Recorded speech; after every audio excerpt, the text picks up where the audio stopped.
Jadi sangat berpengaruh sekali teman-teman ketika kita melakukan proses turun kandang pada DOC yang tadinya kita masukkan dalam atau pada kandang pembesaran di usia yang tidak tepat. Arti daripada usia yang tidak tepat di sini, mereka masih belum cukup umur untuk kita turunkan. Sebagaimana kita tahu bersama bahwa ketika kita melakukan proses turun kandang terhadap DOC kita tetapi usianya masih belum cukup umur, nanti akan terjadi sesuatu yang justru akan merugikan kita sebagai peternak teman-teman. Maka dari itu wajib hukumnya buat kita sebagai peternak untuk mengetahui usia yang tepat, usia yang ideal untuk kita melakukan proses turun kandang pada DOC kita. Jangan sampai nanti teman-teman salah, karena akibatnya sangat fatal teman-teman.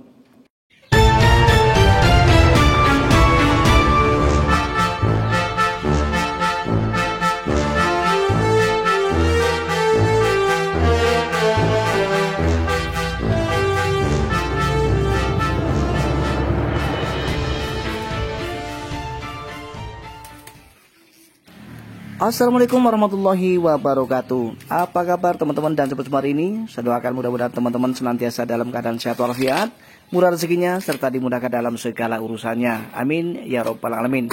Untuk menyingkat waktu, kita akan segera lanjut ke pembahasan kali ini. Berdasarkan pengalaman pribadi maupun pengalaman dari sahabat kita yang lain, bahwa ketika kita tidak tahu proses turun kandang yang tepat untuk kita lakukan pada DOC kita, maka bisa berakibat fatal pada ayam-ayam kita teman-teman. Salah satu hal yang akan terjadi yang bersifat buruk ya, atau berdampak negatif pada ayam-ayam kita ketika kita terlalu cepat untuk melakukan proses turun kandang pada DOC kita, yaitu ayam-ayam kita tidak cepat untuk besar dan apalagi mendapatkan bobot yang maksimal.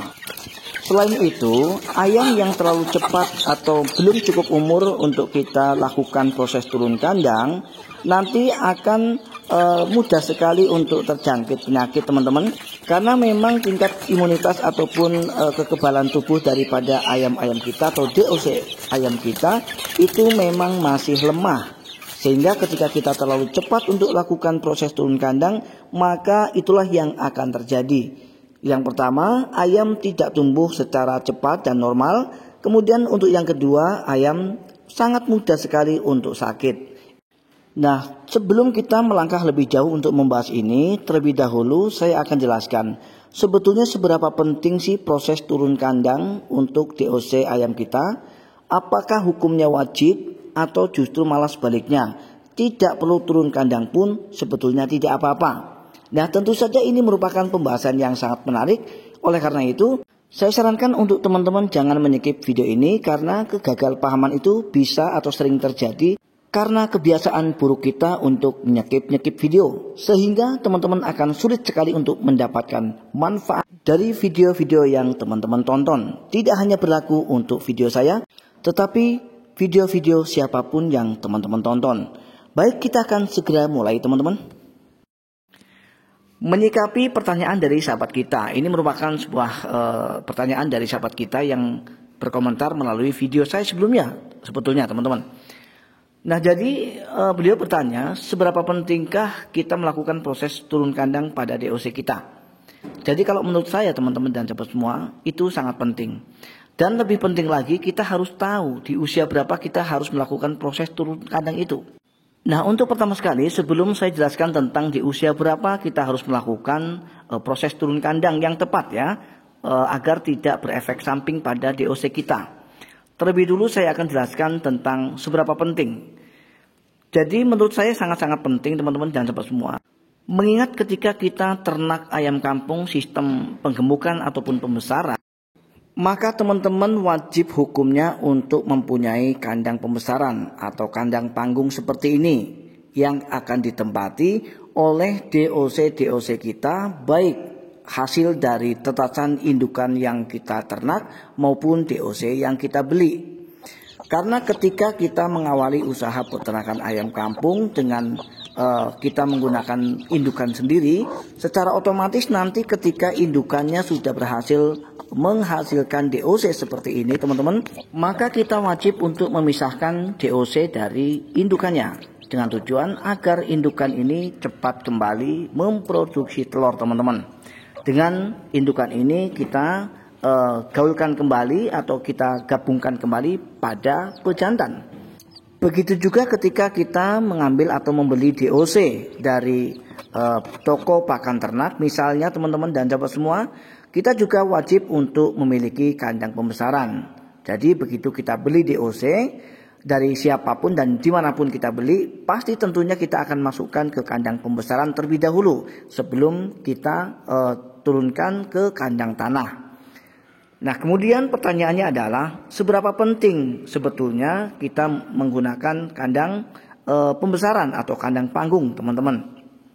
Kalau menurut saya sangat-sangat penting. Kenapa?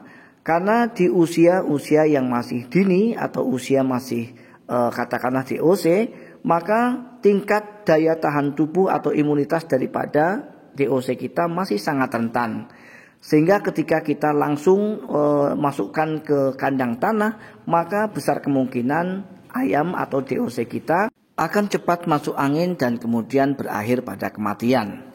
Dan kalaupun mereka selamat dari kematian, pasti pertumbuhannya tidak maksimal. Kenapa kemudian tidak maksimal? Alasannya cukup jelas teman-teman, karena dengan kita langsung memasukkan DOC ini ke kandang tanah yang luas ini, tentu saja mereka akan punya kesempatan untuk berkeliaran kemana-mana. Artinya tidak ada batasan untuk mereka bergerak. Dengan mereka tidak ada batasan atau lebih leluasa untuk bergerak ke sana kemari, maka tentu saja akan mengurangi energi mereka. Apalagi ketika kita tidak imbangi dengan pakan yang kita berikan pada mereka, secara otomatis pertumbuhan pasti akan terganggu, yang disebabkan karena mereka seringkali atau bahkan secara rutin menguras tenaga mereka untuk bermain sana bermain sini, karena saking bebasnya mereka bergerak. Berbeda halnya dengan ketika kita kereng seperti ini teman-teman. Ketika kita kereng seperti ini, maka menurut pengalaman ayam-ayam yang kita besarkan ini jauh akan lebih cepat besar ketimbang ketika kita bebaskan di kandang tanah teman-teman. Nah kemudian apa yang menyebabkan mereka cepat besar ketika kita kereng? Karena untuk masalah pergerakan mereka saja kita sudah batasi. Dengan mereka terbatas untuk melakukan pergerakan, secara otomatis mereka tidak bisa menguras energi mereka. Dengan mereka tidak terlalu banyak untuk mengeluarkan energi, maka tentu saja asupan-asupan nutrisi yang mereka serap dari makanan yang kita berikan akan mudah menjadi daging, yang pada akhirnya bisa membuat mereka cepat besar dan tentu saja berbobot teman-teman. Dan kemudian pertanyaannya adalah di usia berapa bulan seharusnya kita lakukan turun kandang pada DOC kita ketika kita menghendaki untuk ternak sistem pembesaran ini dengan menggunakan kandang tanah. Jadi sesuai dengan pengalaman juga teman-teman, saya biasa melakukan proses turun kandang pada DOC ayam saya itu dengan usia 45 hari. Kenapa saya ambil 45 hari? Karena di usia-usia itu merupakan usia yang paling tepat untuk kita lakukan proses turun kandang.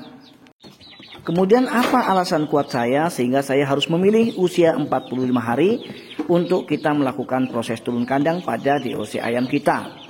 Alasan terkuat saya tidak ada lain tidak ada bukan selain mereka sudah cukup umur dan sudah sangat kuat untuk masalah imunitas ataupun kekebalan tubuh mereka. Di usia yang 45 hari tentu saja mereka akan bertahan, misalnya untuk menahan angin ataupun berbagai macam hal-hal yang bisa membuat mereka itu terjangkit penyakit. Tentu saja dengan kita sering melakukan perawatan-perawatan yang seharusnya kita berikan pada mereka teman-teman.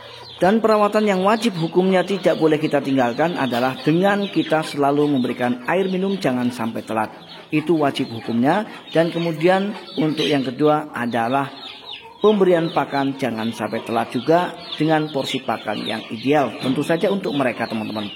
Sehingga dengan kita melakukan proses turun kandang pada usia 45 hari pada DOC kita, kemungkinan besar ayam atau DOC kita akan cepat besar dan tentu saja berbobot teman-teman dan teman semua. Dan akhirnya teman-teman dan teman semua, saya harus menyudahi video kali ini. Mudah-mudahan akan menginspirasi dan bermanfaat untuk kita semua. Assalamualaikum warahmatullahi wabarakatuh.